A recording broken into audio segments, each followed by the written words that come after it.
होली के महीना में हमनी के खुश रहल बने जा आज वही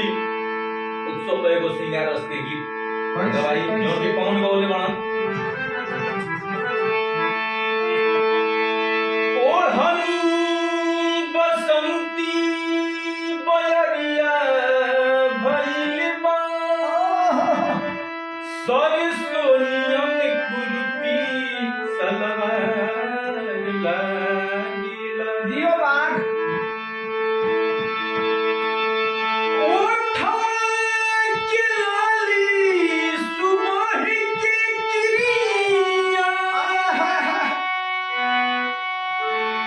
सब रंग फीका भइल तोहरा आगे दियो बाग एक जानी के घर में जाए में डर लागत रहे अपना पति देवे से आगर करतड़ी निहोरा करतड़ी कि कैसे हम जाए वहां के पास में अचानक हमारी का चल रहल बा यही पे गीत बा कैसे बा भैया अरे कैसे आई बोलो में दौरी से आवत में डरे लागेला लागेला डरे लागेला डरे लागेला लागेला डरे लागेला डरे लागेला कैसे में आई बोलो में दौरी से आवत में डरे लागेला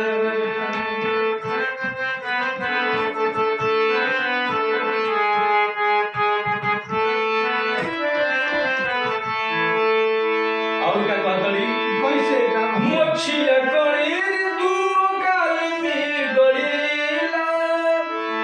नस नस अजबे लहरिया चढ़ेला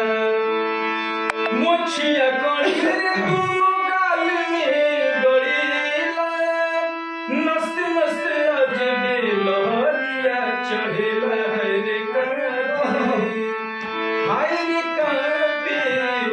हाय रे कांपे